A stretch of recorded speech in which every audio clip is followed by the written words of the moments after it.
Ladies and gentlemen, welcome to another episode of In the Bag. Another one. 54. Y'all, we are here for a good time. Got a great guest lined up for you today. I'm trying to think how many things I can cue you in on, and we got another guest, another one. Who is here with us on another day. It's going to be a great time. Yeah, I think so. Yeah, I mean, it's a good week. It's summertime basically here, and we are ready to. I'm just happy to get out and throw some discs again. I know that we were on a streak there for a minute where we just kind of had some special guests, which were fun, and special episodes. But it was fun to go out and throw discs today, and discs I've been wanting to throw in a category that I think I maybe have a little bit of know-how and experience in, which I don't get to say a lot on this show. Interesting. Well, before we, dive into that, it's what kind of weather are y'all finally experiencing? Warm weather where you can rock some of our presenting sponsor, Flippy Disc Golf's apparel, and not just the hoodies? Mm-hmm. Yep, I had some on the other day, just around the warehouse, and then out playing. So any of their performance gear, there, you have the jersey on for those video listeners now. That's the cotton jersey. They're also new and improved. Just like last week, relaunched their new site. They have a new manufacturer that they're doing, performance wear with. They're doing hoodies. They're doing windbreakers. They're doing shorts. They're doing everything. Aaron's going crazy over there, and we are very excited about it. And it's public knowledge now. We can announce that Flippy is even the presenting sponsor for the Bogey Bro West Coast Tour. So that's exciting.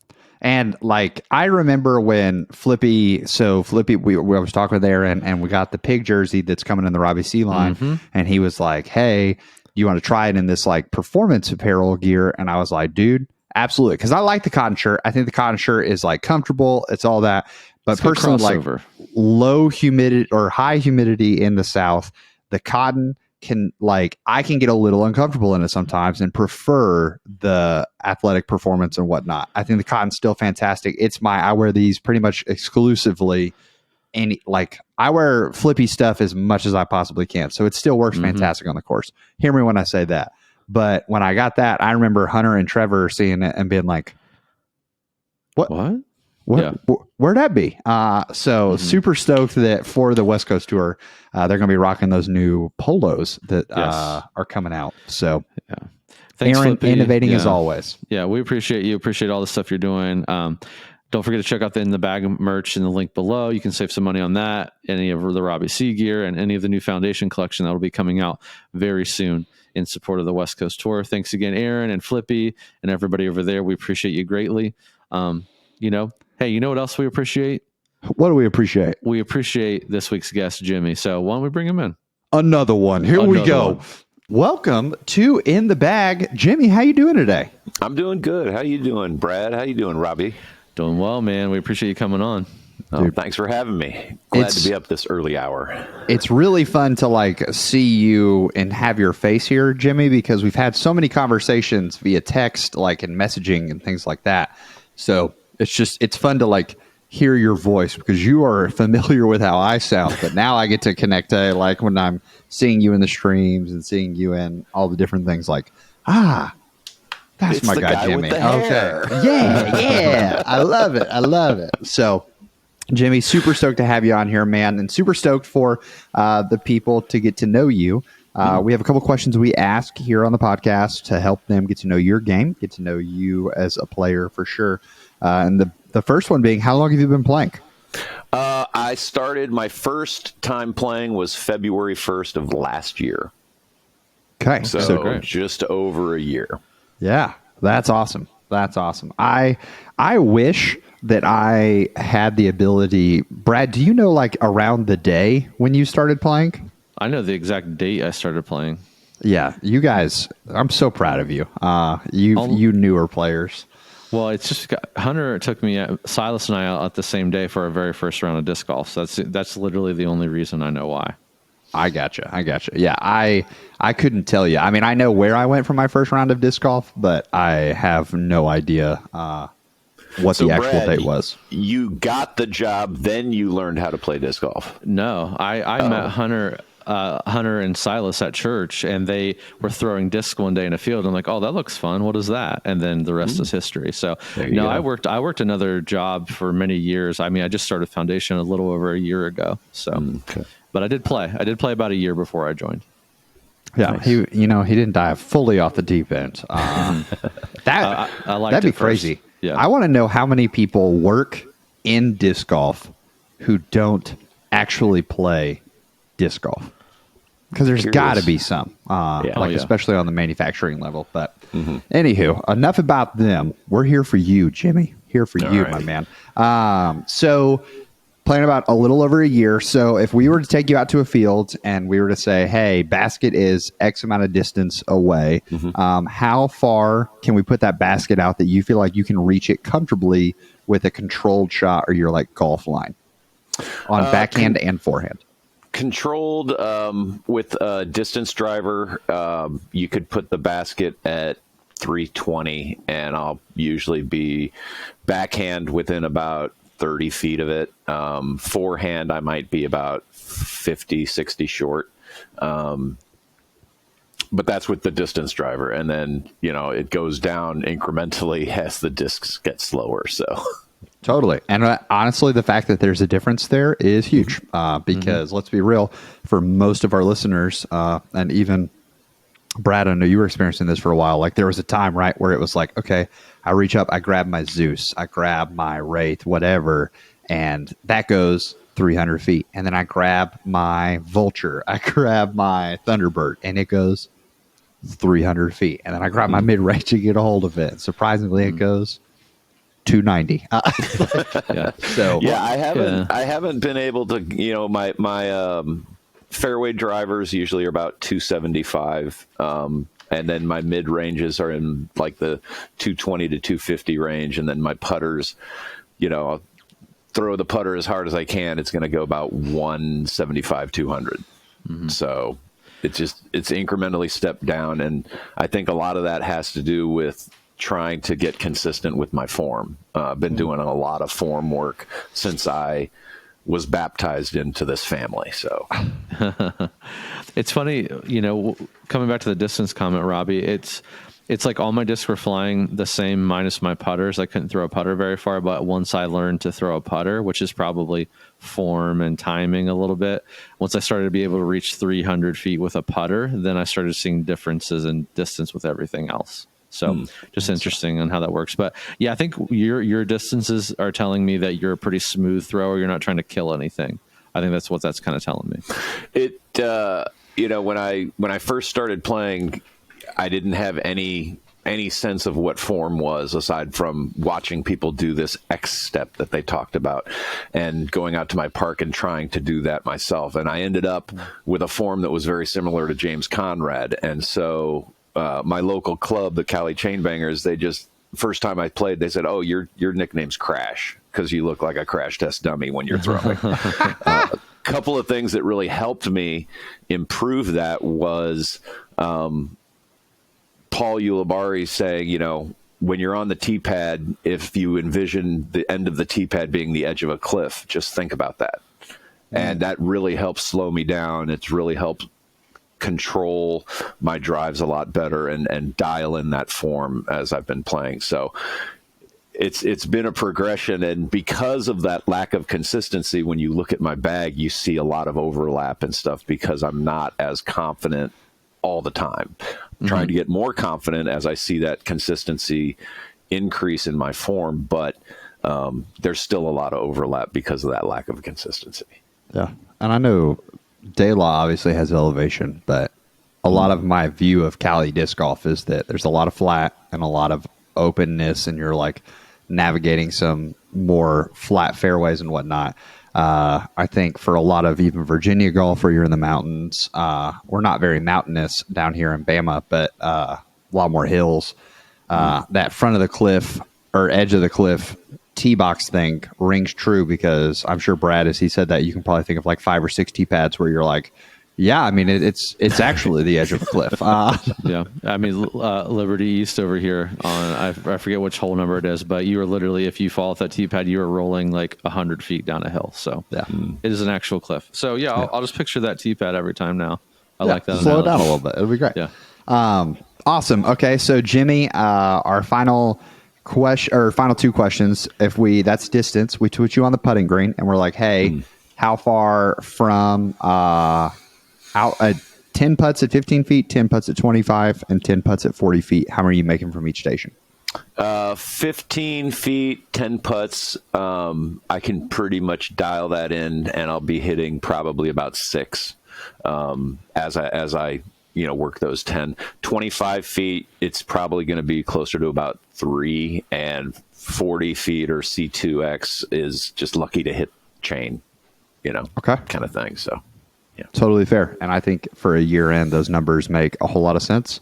And I appreciate your honesty. And like, it's been a minute since we've had someone come in at 10 feet or 15 feet and be like, yeah, I think I'm going 9 for 10.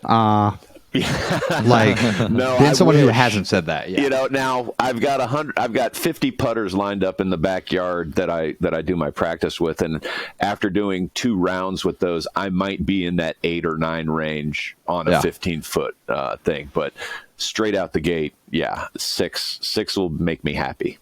That's fair. I respect that. So our final question is, what would you say is the biggest strength of your game? I think my lack of knowing what is right. I think really, you see a lot of players that, you need to do this, you need to do that, you need to, and because I don't know any better, I'm willing to adapt and try different things to see what works best. Not being locked in on something already, because be honest with you, prior to starting to play disc golf, I'm, 53 years old this month, and I never played a sport in the last 30 years. So, coming back out to disc golf or picking this up as a sport definitely, was something that, my body didn't have used to. I don't have an ulti-world background or anything like that. So yeah, I don't have anything that tells me, you should be doing it like this. My brain is just open. Awesome. Yeah, no. I think that's definitely key. I think that sometimes when I watch, I'm not relating you to my kids, but just if I watch my kids play, I feel like sometimes they throw much better shots than me, just because they're like, okay, I like this disc. It feels good. I'm just going to throw this, or I'm just going to throw over here because that's what I want to do. And I sometimes I'm like, why didn't I think of that? Because I'm like, well, I'm supposed to throw a forehand here. I'm supposed to throw a spike Hyzer around this, or you know what I mean? So I get that. I think I see where you're coming from, Jim. I think that definitely plays into strength. Yeah, I was fortunate enough, in May of last year, only after playing for 3 or 4 months, to take an in-person class with Scott Stokely. And so I learned from him the backhand technique that he teaches beginners, as well as the forehand. And what really struck me was his method of teaching the forehand was, just look at how kids throw a forehand. They throw it like a baseball, and that's all you need to do. And so we worked with that, and that was a really good foundation point to build off of, and to allow myself to learn, okay, you need to do this kind of thing. So Yeah, no, that makes a lot of sense. And Stokely's been teaching forehands for longer than I've been playing, that's for sure. So definitely something to be learned there from a coach's perspective too. Okay, so Jimmy, we're gonna the slot we're gonna be working on, and something you said in talks we've had after and whatnot. Another weakness. We were talking actually last night, but another weakness that you had said to your game is your approaches. Finding that consistency in approaches. So we're gonna end up with our suggestion area of the podcast there. So we're gonna start at your distance drivers and work our way from top to bottom, if that works for you. I love it. Okay, so looking at your distance drivers, you've got an astronaut that's kind of in a league of its own and the understable side of things. What's the astronaut do for you? The astronaut's a guaranteed turnover. With my form, there are discs that I have thrown successfully on turnover before, but because of the lack of consistency, they don't turn over all the time. With the astronaut, I've found that with that disc, when I need it to go to the right, I can throw that one accurately. It's also something that I've found out here on my local course. We get a lot of wind coming from the south blowing north, and so on a bunch of holes that creates a right to left, and so I can take that understable astronaut and just go full power, and I know that the turn is going to hit the wind and just keep it kind of going straight and get me major distance. So it kind of fills a wind slot that I'm learning about and that definite right hand turn. Yeah. Okay. So that makes perfect sense. And I love that you're already thinking about the like crosswind play. That speaks volumes to how much you've studied the game for sure. Looking at the other 5 distance drivers you have on a chart, that's where like these charts that people put out, right? It can be super deceptive. On a chart, these 5 discs look very, very close to one another. Is there any like natural overlap that you've discovered in those 5, or do they have kind of unique positions? It's really interesting, with the paradigm is actually the one that I think is the most overlap with some of my other discs. It is a little floatier, but with my Zeus and the Nuke, it's all about the plastic. Those are X-Line. Which is a very soft, kind of grippy plastic that gives it a little more understability than the harder plastic does. So those the Zeus and the Paradigm kind of really overlap the most in terms of how they fly for me. And they reach about the same distance. So the Paradigm is one that I was kind of trying to see if it would fit into a slot, maybe be a little more straight than the Zeus is in terms of flight for me, but I've found that it kind of is the same as that Zeus flight. The Wraith is, again, it's about texture and grip. I find that the Wraith rim, I really like that shallow rim that the Wraith has, and with my grip, I find that it fits really well and goes really, really straight, and then at the last minute does its fade where it needs to. The Wave, I can get that to turn a little bit as opposed to the Wraith. Now the Wraith, if I throw it on Hyzer, I can get it to hold. And I kind of showed Robbie it earlier, but this thing is as beat in as it can get, and it's been forever. But Brad, it was the only disc I've ever aced with. So, and it was a holy shot backhand turnover turn shot that worked really well. So that's great. Once it reaches that beat in state and I can flex things, it works really well. So, okay. That makes sense. So again, I don't see these charts until right as we're inviting you in, and Robbie sends them right before. And I was looking at, and I was, I'm like, man, there's a lot of like overstable stuff here. And then when you're talking about your distance, I was like, interesting. There's a lot of overstability here for like that distance, right? If you're just looking at off the cuff, but it's making sense. You're really utilizing your plastic, and it looks like the weights of your disc as well to kind of maneuver that flexibility or maneuver that stability for you. Yeah, it definitely helps. I'm a huge fan again of that X-Line grippy kind of plastic. So I constantly keep my eye out to see what they're dropping in that line and try and get a copy, just because I love how it feels.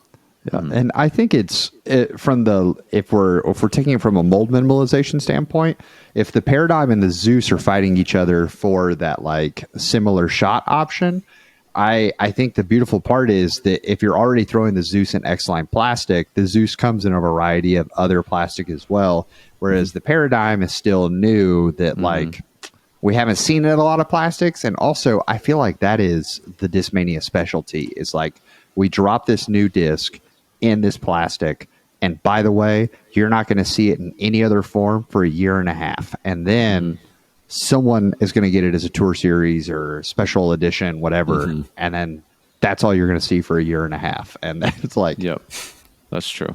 so Yeah, if you like a Discmania disc, odds are you probably like it for that one plastic. Yeah, it's unfortunate though. The Zeus X-Line plastic is only available in the Paul Macbeth 3-pack. I've not seen them available outside of that, and it's the same thing with that Luna in the X Blend, that softer Luna, which beats in really, really well in that softer material. So yeah. I forget what it's called because it may not be X-Line because X-Line has that rubbery grip. I think it's Z-Line. Am I making that up? I know that there's Z plastic, but there's there's like a base-ish plastic. What it reminds me of, Brad, did y'all ever get any of the Divergent discs? It's like the Leviathan, the Narwhal, and all that. We have some in the used section. It's that like rubbery, almost plastic. Yeah, I know what you mean. There's some form of a Zeus in that plastic. I know I've got a Z-Line Zeus out there that's a harder, more overstable plastic for me, but I know that like there was a Tactic came out, Tactic putter, very soft, super flexible, kind of overstable plastic as well. But I don't remember what the blend was. Yeah. Fascinating. Okay, well, it sounds like I like where everything shifted there, and I completely agree with Brad on you've got your plastics kind of sorted. Your fairway drivers seem to be the most confusing part of the bag, for sure, because you've got 7 fairway drivers, and like they kind of sit in 2 different zones. So I want to start with the overstable side and then shift into what I think is the bridge, which is most likely the Insanity, and then heading over to the understable, the fully understable. So you've got an Onyx and a Thunderbird, 2 very similar discs already. Like a lot of people have said, when Paul jumped over from Innova, he knew he wanted his Thunderbird back, so he just made the Onyx. So the Onyx for me is one that if I forehand it, I can enough torque, it's going to turn over and get that turn flight. I don't throw it on forehand as much because I can't control. I don't have the consistency to control that amount of torque, so I don't throw it on forehand as much. That for me is about a 275 range disc that I know is going to get really good fade at the end and a little bit of skip. It's not built as much for the skip, and I don't have as much spin in my drive to get that skip with the Onyx, but I know it's pretty much going to travel about 5 to 10 feet once it hits on the terrain that I throw on. So for me, that one is consistent, and it's consistently overstable for the wind in that 275 range. The Terra, which is also very overstable and is kind of like a little bit slower Firebird, that is not going to go 275. That's going to stop at about 245, 250 with that same dump to the left on the fade at the end. So from a speed perspective, I know where those are going to go distance-wise, and they're both going to finish about the same. Okay. Can I make an assumption here really quick?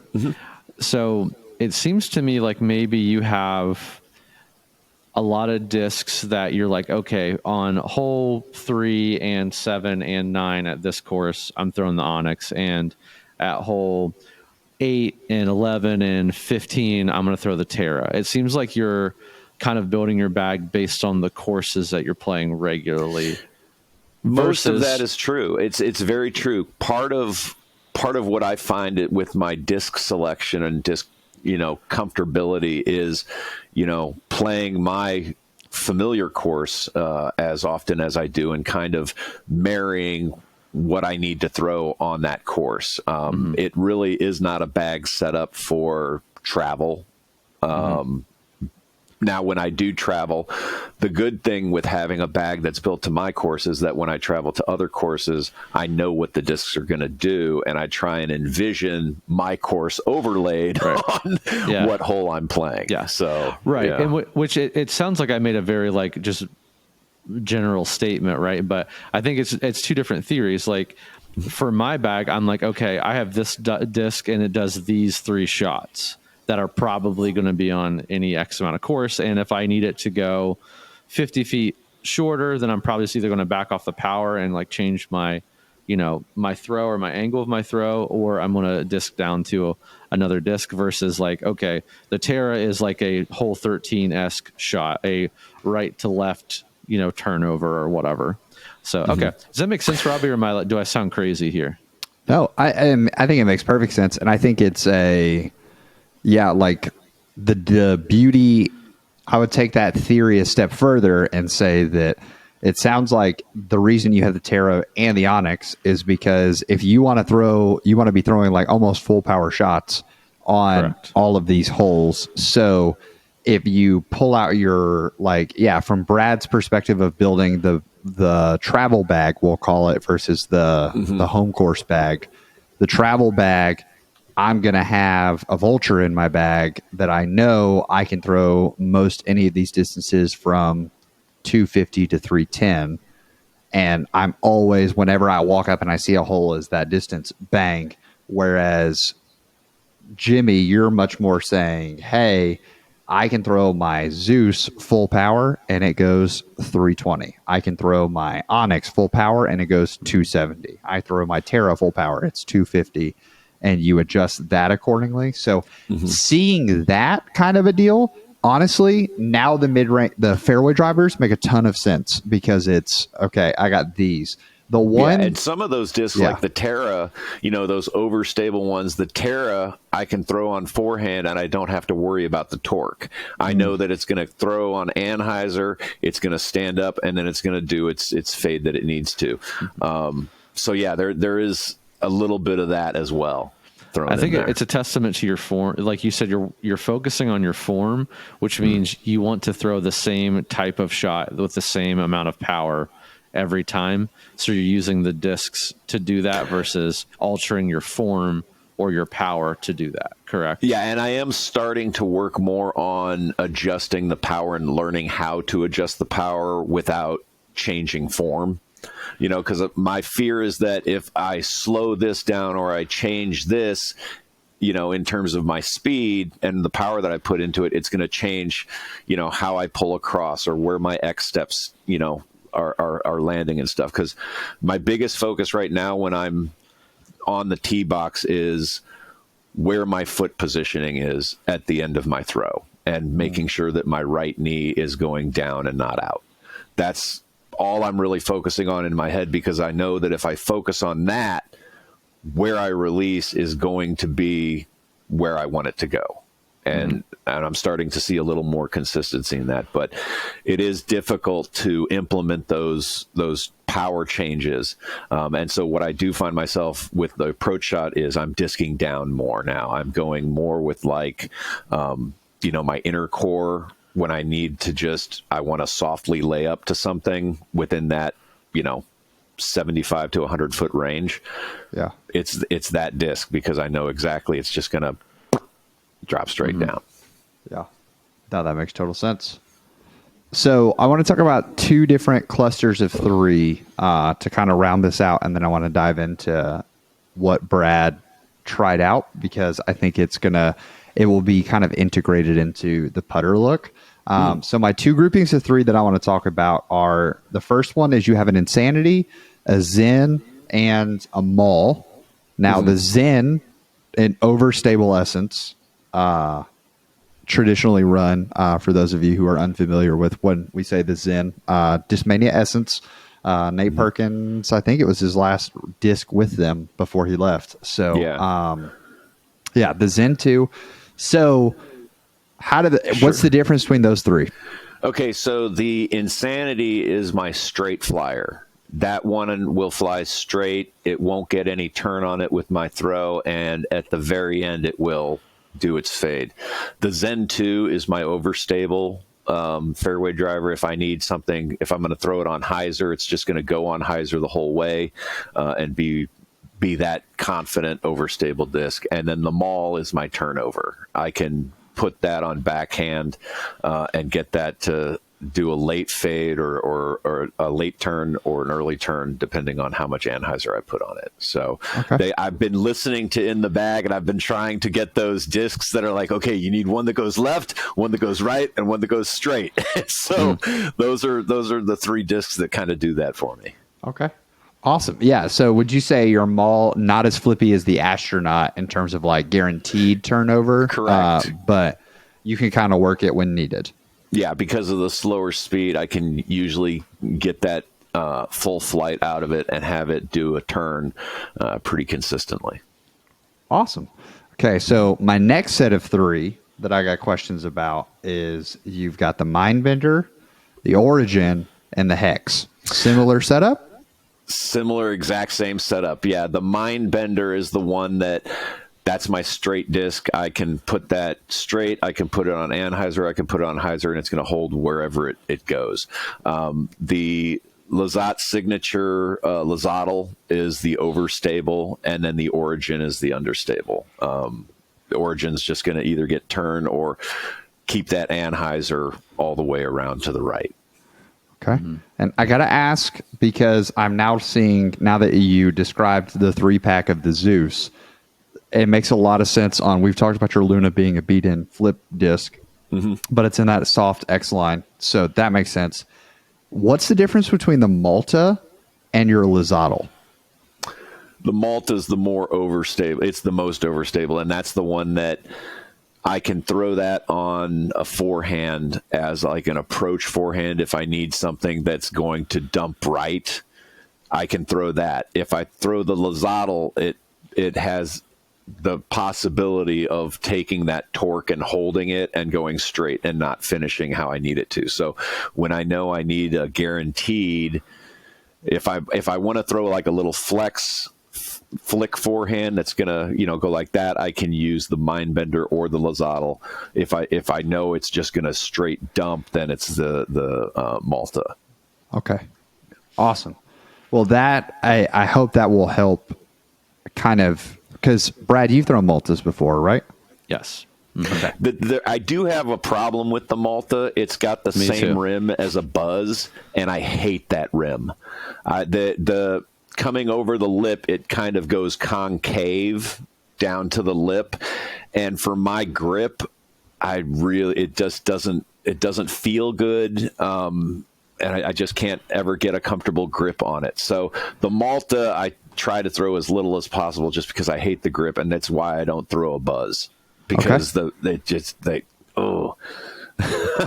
that's fair. If I had to choose between a Buzz and a Rock, I won on the Rock side very easily. So I get that. Okay, well, Brad, we had you try 2 discs today because those discs. Now that you say like you didn't like the Malta, I really feel like we're diving straight into a perfect spot then. So, excellent. Brad, you tried 2 discs today. What did you try? I tried the Star Toro and the Opto Culprit today. So, come on, overstable approach disc, which sounds like you're in need of some of those. Yeah. So that's the big thing. Is I was looking at your bag, Jimmy, is like, even when we built I think we did an entire episode kind of hamming out even a video I did of like, what's the true minimalist bag? Like, if we were to take, hey, if you want to have a well-rounded bag with as few discs as possible, I think we landed on 10 discs inside of that bag.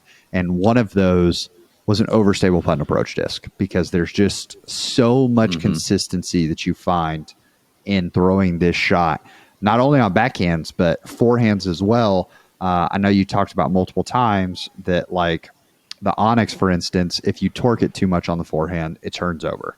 But the Terra doesn't.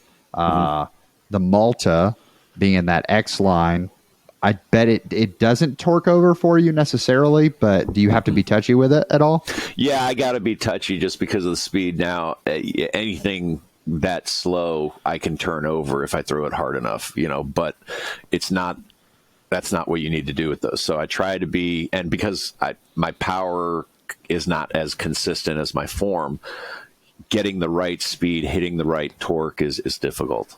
Yeah. So Brad is our resident Discraft guy between the two of us. The resident once Discraft guy. I'll sell you properly. Previous. Yeah. As a previous lover of the craft previously discs. known as. Yeah. What so when he describes that buzz hand feel, I could see you kind of nodding as we were going through it. So talk us through hand feel of the Culprit and the Toro. Sure. Yeah. First, I misspoke. It's a Lucid Culprit. I don't know why I said Opto. I had it in my head. So just Lucid. The Lucid Tactic was the flippy one that I had, that I have. But I love Lucid. So as far as hand feel for all of our visual, the thing I like about the Toro, it's very smooth. It's very zone-esque. It's like a little deeper though, which I don't mind. But very, very smooth hand feel on both forehand and backhand. All those in the bag listeners at this point know I don't really love to backhand the zone, and I didn't mind backhanding this Toro at all today. It was actually pretty comfortable. To be fair, I've changed my grip a little bit, and that's also made it more comfortable, I think. But it was just fine to backhand. Culprit, again, I'll give some visual here. It does have a little bit of that edge that I just don't think you're going to like, because I thought of that as I was throwing. There's a little bit of tiny bead here, just the way that the rim is shaped with that tiny bit of bead. It's just like an overstable buzz feel almost. Obviously, the lip there is not quite as prevalent as a buzz would be, but I get what you mean on the Malta. That's what always bothered me about the Malta was the hand feel. I don't like. My wife loves the Malta. She throws it on forehand primarily. There, it doesn't really get in the way. But I mean, if you're trying to backhand a Malta, I do not like how it feels. And the Culprit, to be honest with you, was just not as comfortable in the hand. Just the actual shape of the rim and how it fits in that knuckle pocket is just a little uncomfortable. And this particular flashing is just a little sharp, which I don't really see out of Lucid Plastic a ton. It could just be this particular disc that I grabbed, but I'll check out a few more when I get back to the warehouse. Toro, definitely ahead on the hand feel though. Very smooth, very comfortable. This is in Star. I like a little bit gummier plastic, especially on something I know I'm going to probably forehand primarily, because it really just kind of fits in that hand pocket well. Yeah. So you took them out to the field, and you are obviously intimately familiar with the overstable putt and approach category. Love your zones. So what kind of tests were you running with these two discs, and how did they hold up for those tests? Yeah, so I think something I want, if I have an overstable approach that I'm throwing on both backhand and forehand, something I want to be able to throw is like this flex line where I can kick it, give it some Hyzer, and I just want to see that very quick S turn and then a nice fade out at the end. I want to see a disc that can give me some really reliable overstability. So I'm trying that flex line. I guess I'll say what they did individually. I did feel like the Culprit was definitely let me just say this. They're both very overstable. Let's just be honest. Of course they are, right? I think the Star Plastic really kind of tamed the overstability of the Toro. So it still was very overstable, right? It's still off the shelf overstable, but the Culprit was just oh my gosh, I need to run this over with my car before I feel like I can throw it in a controlled manner. It was that overstable. Again, I'm not out here throwing 400 feet, so maybe someone with better form and better arm speed, maybe it's not like that for them. But for me, as soon as this comes off of my fingers, it's going left. Even if I give it an Anheuser release, it is coming back left quick, very quick. Toro still is giving me that very quick S if I'm doing an Anheuser release, but it was a little bit more smooth, a little bit more predictable. And I also didn't feel like I had to kill it with all of my might to get it to do this, a little bit longer of a tight S flex line. So I really appreciate that about the Toro. Now the Culprit is just if you need beef and you need beef quick, Culprit's your guy here. And Lucid Plastic, it's I'm sure different versions of Culprits, we have some moonshine in the base plastic. I'm sure if you get that nice and beat in, it's going to be beautiful. But yeah, especially this Lucid one off the shelf is very overstable. So I was throwing the flex line. I'm also a shot that I'm really liking. And Robbie, we talked about this very briefly when we played around together last time you were up here. But we were at Lynchburg College, and I was back in some brush, and I was like, hey, what type of disc should I try to chop forehand out of here that'll come out at a Anheuser angle, but will sit down flat? So like, you want something a little bit overstable, but not too overstable for that. So I was like, okay, let's try that line. I know these are way more overstable than something like that kind of disc, but can I give these like some nose up angle, and can I chop them out? And will they, are they going to keep the angle? Are they going to like flip back and actually fade, or are they going to kind of like stable up gently and lay down? They both were pretty good at like, if I gave them like this angle, so those of you who can't see, it's like a very like axe chop angle. But if I gave them some air and some nose up and some time, they would give this like very beautiful, not quick, but relatively quick kind of like flat motion and kind of lay down. The culprit would even maybe start to fade a little bit at the end. But the Toro really just wanted to kind of lay down.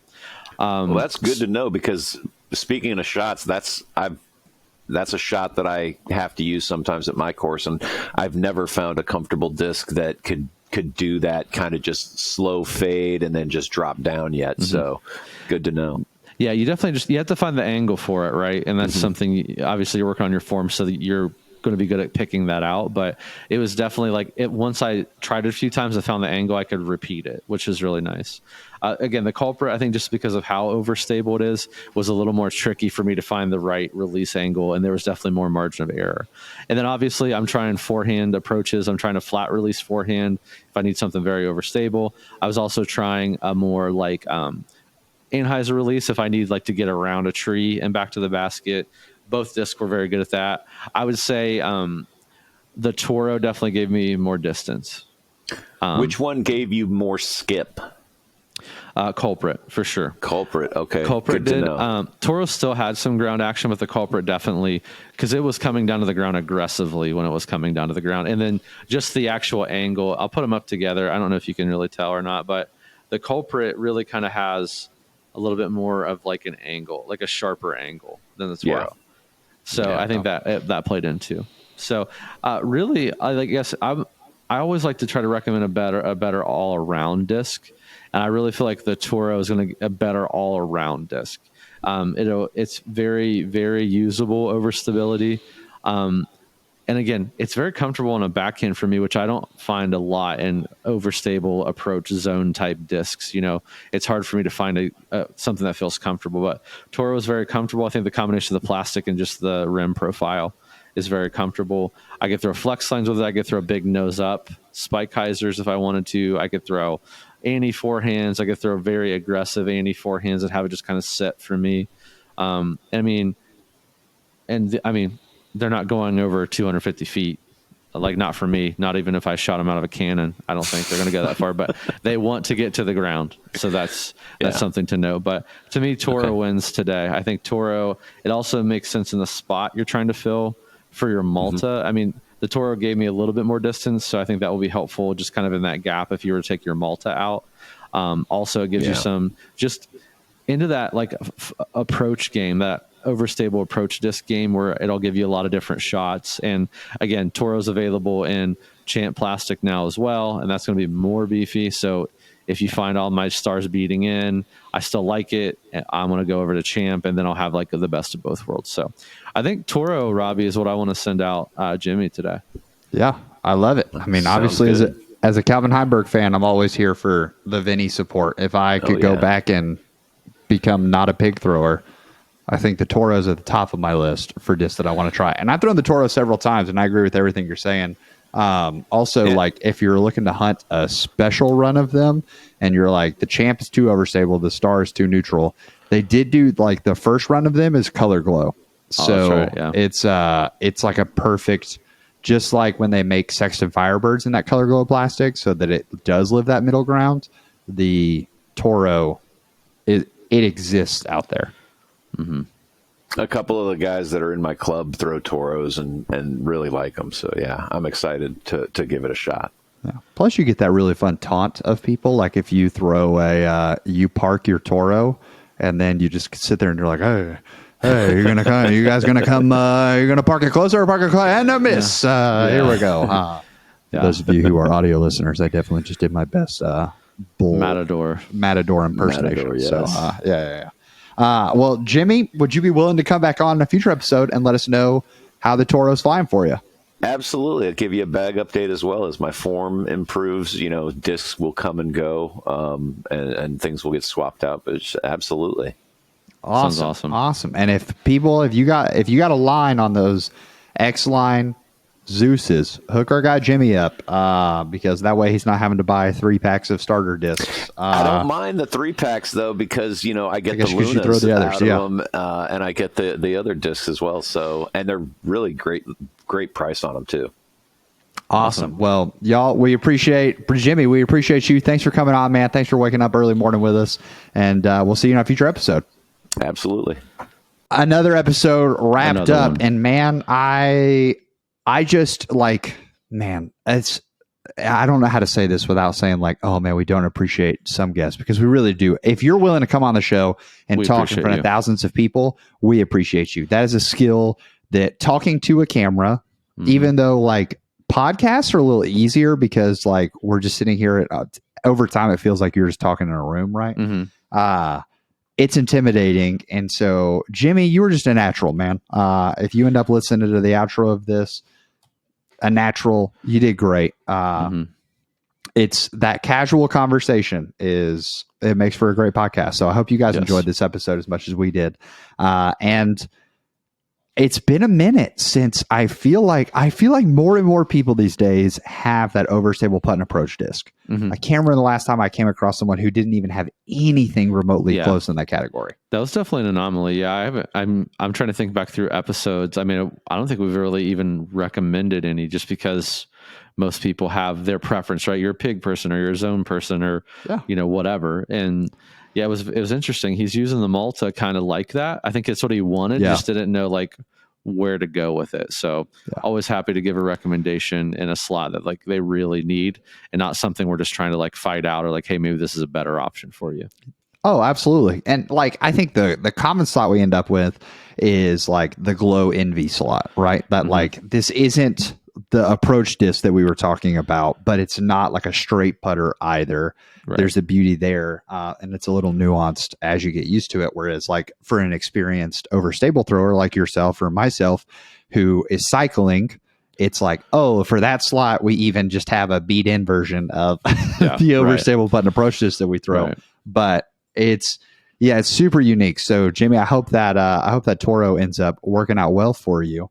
And if you want to check out a Toro, I'm sure we have some available at foundationdisc.com. And not only that, Brad, do we have some other new stuff in the warehouse? Oh, absolutely. I think the biggest story of the week here is we got a special drop. It's happening today. We're recording this Thursday, but a special happening drop in like an hour. Yeah, in like an hour. It's crazy. I'm very excited for it. The Robbie C, Al Stamp, Wraith, and Pig are hitting the foundationdisc.com. Yeah, they're hitting the site today. Who knows? There might be some when you listen to this podcast. Maybe, hopefully. If not, there'll be some back soon. Yeah, I'm going to be honest with you guys. In the Bag family, I love you, and I am so grateful that you listen. I think it would be super exciting if there are none left when you guys listen to this episode. And if there are, I'm stoked for you, and I hope that you can get them. But yeah, if they're not, that just means it's more the reason for us to order some more. So exactly. So yeah, Robbie picked out these molds specifically just because, the Wraith, and I've included this in the product description. I believe the quote is, "You're not a Crawford if you don't have a Wraith in your bag." So that's the Wraith, obviously. I think it's just a great all-around fairway for beginners and even people that are not beginners, just for either that easy distance or easy form learning disc or fairway when you're getting into drivers when you're first starting out, or if you're a more experienced player. I'm like in between those two categories probably, and it's a nice, very easy Hyzer flip, like learning that type of shot for sure. So, and obviously the Pig, I don't think we need to explain why we put a Pig in there. Yeah. Easy peasy. Yeah. And I mean, you think of you have Hunter who throws an all the time. So someone who, if they're walking in the shop and they're like, hey, I'm a newer player, I'm looking for something. And the beautiful part is we ordered a multitude of weights too. Correct. So like there are some like 150 gram So going to be fantastic. Yeah. And Wraiths too. I mean, I'm building an all bird bag, a 10 disc all bird bag. And the rule has to either be a bird name or a bird stamp, and something I don't normally throw. And I'll be honest, that Robbie C. Al stamped 160 gram Wraith really saved the day because I didn't know what was going to go in that slot. So we're pumped for those. Those are dropping. Make sure you check those out. We're also there's all kinds, as usual, all kinds of trilogy dropping. A lot of glow stuff like Glow Underworld, which that really has me intrigued. Glow Fuse, Glow Bolt. There's also some Kristen Tatar Champions Cup commemorative like full art disc, which are pretty cool, or Dimax, I guess is what they're called with Trilogy. So a lot of Trilogy stuff dropping. We did stock up on some Innova molds as well. I mean, some of these cool stamped Star Toros and Champ Toros, Rocks, Rock 3s, Race, Destroy, like you name it. The standard molds are back up in stock, which is great. We have quite a bit of Lone Star still. So, we're moving through it pretty quickly, and I think there's some really good molds in there left that people are like just now getting caught on to. So make sure you check out Lone Star in there. And then something very exciting that we're dropping this Friday is a fundraiser disc for the Isaiah 117 house. So we're going to have those live online. So if you don't know anything about them, they're an organization that helps foster children between being removed from their biological family and then going into foster care. Sometimes it happens at night. Sometimes it happens on the weekend. They don't have a family available to go into foster care. And this is a house. Instead of sleeping in a police station or in an office in the social services building, which happens, by the way, instead of just sleeping there on a cot or on the floor, this is a home where they can brush their teeth, take a hot shower, get a good meal, and relax in a bed. It's already traumatizing enough. And this organization helps kind of like the in-between of that process. So every one of these discs we sell, the profits are going toward the Isaiah 117 house. We have a chapter here in Lynchburg. So there's Innova and Prodigy in this. So if you're an Innova or Prodigy thrower, check them out. It's for a good cause. Let's sell these things out and get some more and just help support this really good cause. So those will be dropping live this week too. Dude, that's amazing. Such a good cause. And the guy running, Tony, who's running the chapter of the Lynchburg, it's such a great guy. So definitely check those out. Nicest human I've maybe ever met. So he's a great guy, great organization. So yeah, hey, we're calling out to you, Foundation Nation and In the Bag listeners. Let's sell these things out and let's get some kids some help. So those will be up this Friday as well. Amen. Well, Brad, it sounds like there's a lot of fantastic options. And when they find a fantastic option, they're like, wow, this is amazing. It works really good. It supports a great charity. What should they do with it? Put another one in the bag. We'll see you all next week.